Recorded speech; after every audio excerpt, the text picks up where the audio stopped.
ఓం శ్రీ సాయిరామ్. పోతన భాగవతము ద్వితీయ స్కందములను పద్యాలు కొని తెలుసుకుందాం. సాయిరామ్. ముందుగా 265వ పద్యం. వసుమతీనాథం సర్వస్వామి అయిన గోవిందుండు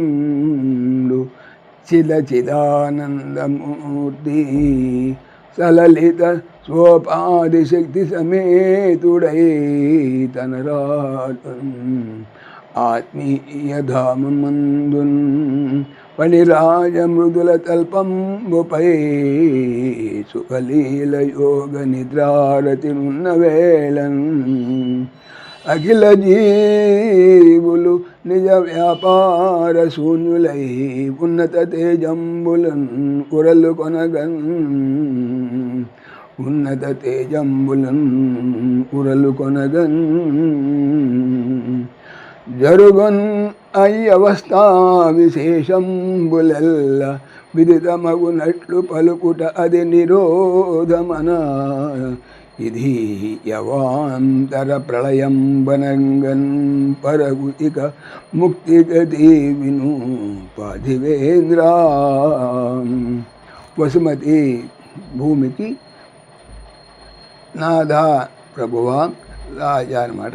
సర్వ సమస్తమునకు స్వామి యజమాని అయిన గోవిందుడు తర్వాత గోవులకు అధిపతి కృష్ణుడు కూడా అంటాం మనం. చిత్ సచేతన, అచిత్ అచేతన, ఆనందముల మూర్తి స్వరూపము అయిన వాడును, సలలిత మనోగ్రము కలిగిన వాడును, స్వంత ఉపాధులుగా ఉండగల శక్తి సమేతుడు కలిగి ఉన్నవాడును, అయ్యి తన రాడున్ ఒప్పి ఉండును, ఆత్మీయ స్వంత ధామ నివాసము అందు వణిరాజ ఆదిశేషుడు అను మృదుల మెత్తనైన తల్పంబున్ పానుపు పైన సుఖమైన లీలన్ విధముగా యోగ నిద్రలో రతిన్ ఆనందిస్తూ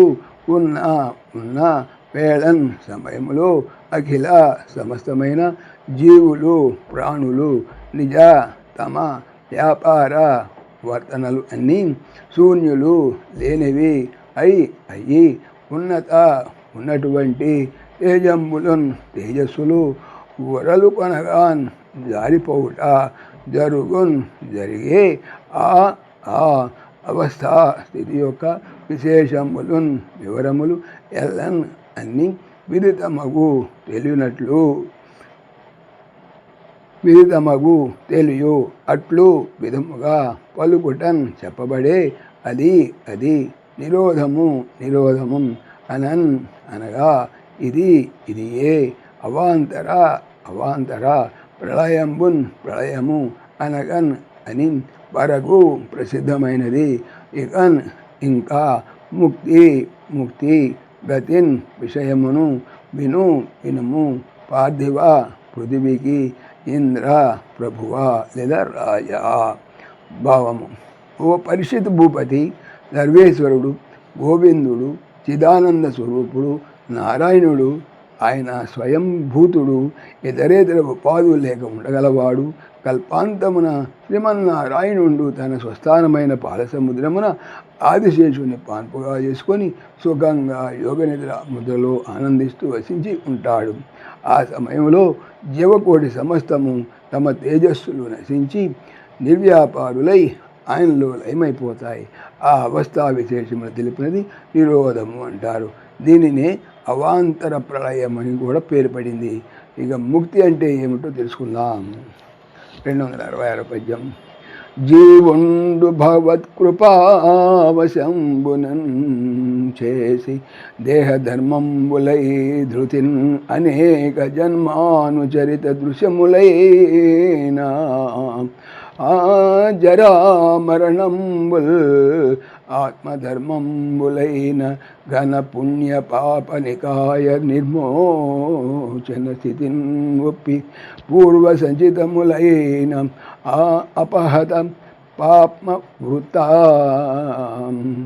అపహత పాప్మవతాద్యష్ట తద్గుణవంతుడై తగన్ భగవత్ శరీర భూతుడై భగవత్ శరీర భూతుడై పారతంత్ర్యాత్మబుద్ధిన్ ఒప్పి దివ్యమాల్యానులేపనం భవ్యగంధ కలిత మంగళ దివ్య విగ్రహ విశిష్టున్ అగుచు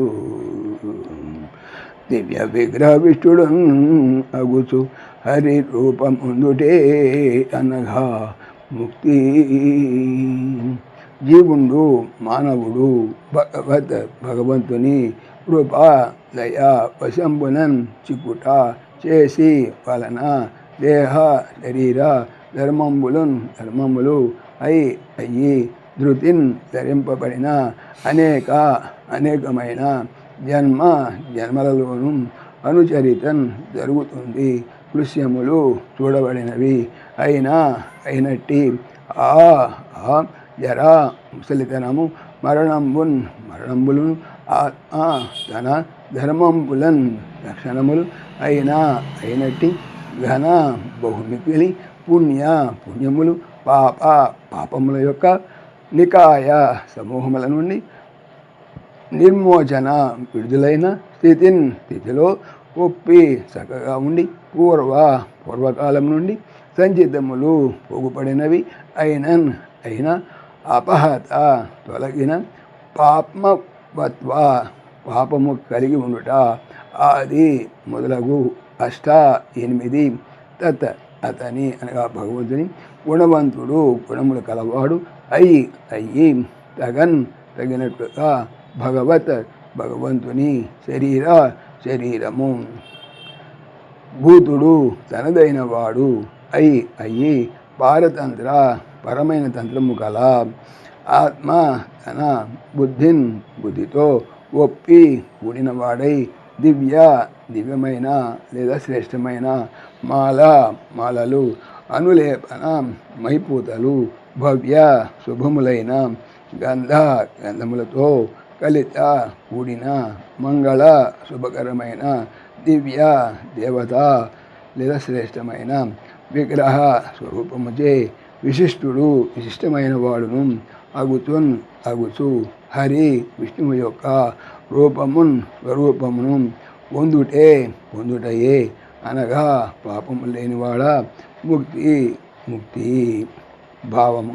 మానవుడు జన్మాంతరాలలో తన దేహ ధర్మాలను పాటిస్తూ అనేక పాప పుణ్య కర్మలు చేసి ఫలితాలు అనుభవిస్తూ ఉంటాడు. జనన జరా మరణాదుల చక్రంలో పడి కొట్టుకుంటూ ఉంటాడు. ఈ అనంత పాప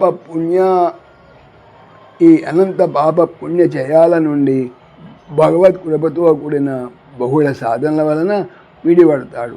భగవంతుని అష్టైశ్వర్యాలతో కూడి ఆ పరాత్ముని సాయుధ్యం సంపాదించుకొని సాక్షాత్ భగవత్ స్వరూపం పొందుతాడు.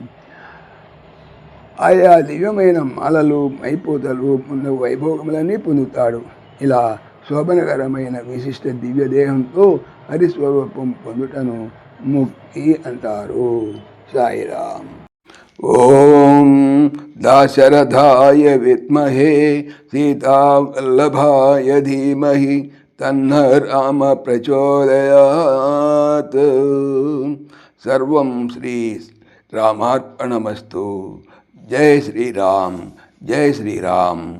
ఆత్మీయులకు మనవి, ఈ ఛానల్తో పాటుగా అనంత మహిమల శ్రీ సత్యసాయి అనే ఛానల్ మరియు లెర్న్ భగవద్గీత లైవ్ గీత అనే భగవద్గీత ఛానల్ను స్వామి నా చేత చేయించున్నారని మనవి చేస్తున్నాను. వీటికి సంబంధించిన లింక్స్ డిస్క్రిప్షన్లో చూడవచ్చు. సాయిరామ్.